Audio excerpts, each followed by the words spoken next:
విశాఖ శారదాపీఠం అక్రమాలు తొవ్వే కొద్దీ బయటపడుతున్నాయి. జగన్ హయాంలో ఈ పీఠానికి భీమిలిలో 270 కోట్ల విలువైన ప్రభుత్వ భూములను కట్టబెట్టారు. ఆ భూములను వాణిజ్య అవసరాలకు కూడా వాడుకుంటామంటే సరే అని జగన్ అనుమతులు ఇచ్చారు. అయితే ఇటు భీమిలిలో అటు పెందుర్తి మండలం చినముషిడివాడలో పీఠానికి ఎన్ని భూములు ఉన్నాయి? ఆ చుట్టుపక్కల ఉన్న ప్రభుత్వ భూమి ఎంత? ప్రభుత్వం నుంచి తీసుకున్న భూమిలో భారీ నిర్మాణాలు ఎందుకు చేయాలనుకుంటోందన్న అనుమానాలపై 2024లో ఎన్నికలకు ముందే అధికారులు విచారణ చేశారు. అప్పట్లో పెందుర్తిలో ఉన్న పీఠం ప్రధాన భూములను సర్వే చేయాలని రెవెన్యూ అధికారులు ప్రయత్నించగా వైసీపీ పెద్దలు అడ్డుకున్నారు. నేరుగా నాటి సీఎం కార్యాలయం నుంచి రెవెన్యూ అధికారులకు ఫోన్లు వెళ్లాయి. తమాషాలు చేస్తున్నారా? పీఠం భూముల గురించి మీకెందుకు అంటూ హెచ్చరించారు. దీంతో అధికారులు మౌనంగా ఉండిపోయారు.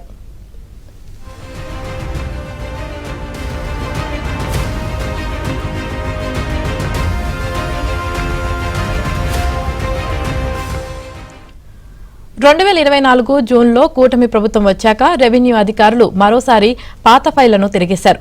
భీమిలిలో ఇచ్చిన విలువైన భూములను వాణిజ్య అవసరాలకు వాడుకోవద్దని రెవెన్యూ శాఖ అభ్యంతరం పెట్టింది. తర్వాత ఆ భూ కేటాయింపులనే రద్దు చేసింది. అనంతరం పెందుర్తి మండలం చినముసిడివాడలో శారదాపీఠం చుట్టూ ఉన్న ప్రభుత్వ భూములపై సర్వే నిర్వహించారు. మొత్తం 5 సర్వే నెంబర్లలోని భూముల్లో శారదాపీఠం ఉంది. అవే సర్వే నెంబర్ల పరిధిలో ప్రభుత్వ భూములున్నాయి. ప్రభుత్వ భూముల లెక్క తేల్చడానికి గత ఏడాది నవంబర్లో రెవెన్యూ అధికారులు ప్రయత్నించగా పీఠం పెద్దలు అడ్డుకున్నారు. రెవెన్యూ ఉన్నతాధికారులను పీఠానికి సంబంధించిన మనుషులు నిరోధించారు.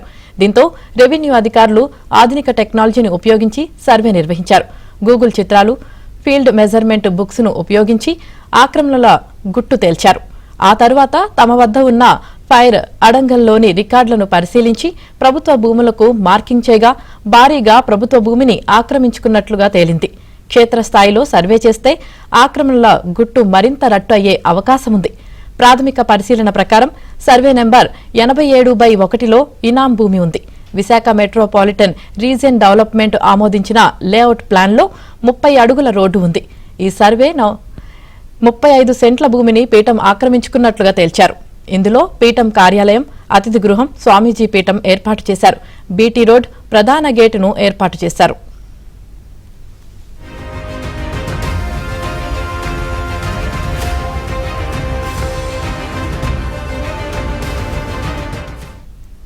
సర్వే నెంబర్ 90లో 22 సెంట్ల భూమిని పీఠం తన ఆధీనంలోకి తీసుకుంది. రెవెన్యూ రికార్డుల ప్రకారం ఈ భూమి రహదారి.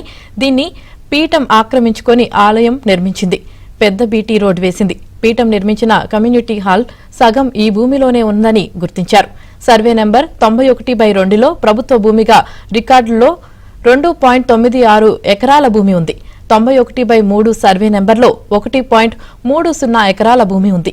1.38 ఎకరాల భూమిని పీఠం హస్తగతం చేసుకున్నట్లు గుర్తించారు. ఈ భూమిలో వేద పాఠశాల, విద్యార్థులు, ఉపాధ్యాయుల వసతి గృహాలు నిర్మించినట్లు నిర్ధారించారు.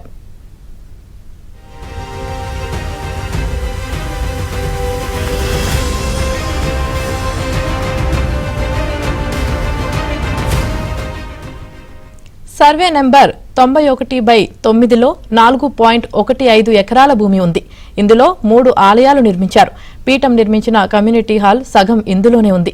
కొంత భూమిని ఓపెన్ స్థలంగా వాడుకుంటున్నారు.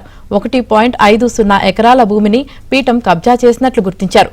మరో గెడ్డ కూడా పీఠంలో కలిసిందని అధికారులు చెబుతున్నారు. ఈ రెండింటిని కలిపితే 2.5 ఎకరాల భూమి ఆక్రమణకు గురైనట్లుగా భావించాల్సి ఉంటుందని రెవెన్యూ వర్గాలు చెబుతున్నాయి. జగన్ ప్రభుత్వంలో పీఠం పరిసరాల్లోకి వెళ్లేందుకు రెవెన్యూ అధికారులు ప్రయత్నించగా నాటి ప్రభుత్వ పెద్దలు అడ్డుకున్నారు. ఇప్పుడు కూటమి ప్రభుత్వం ఉంది. గత నవంబర్లో భూముల సర్వేకు అధికారులు వెళ్లగా పీఠం ప్రతినిధులు అడ్డుకున్నారు. దీంతో గూగుల్ మ్యాప్స్, ఇతర శాటిలైట్ ఇమేజెస్, రెవెన్యూ రికార్డుల ఆధారంగా సాంకేతిక టెక్నాలజీ ఉపయోగించి పీఠం ఆక్రమణలపై ప్రాథమిక నిర్ధారణకు వచ్చారు. అయితే పీఠం లోపలకు వెళ్లి సర్వే చేయగలిగితే మరిన్ని అక్రమాలు బయటపడే అవకాశం ఉంది. ఆక్రమించిన భూముల పరిమాణం కూడా పెరిగే వీలుంది. కానీ ఇది అయ్యే పనేనా? ప్రభుత్వం తన అధికారాన్ని ఉపయోగించి పీఠంలోకి వెళ్లి సర్వే చేయడానికి సిద్ధమవుతుందా అన్న ప్రశ్నలు ఉత్పన్నమవుతున్నాయి.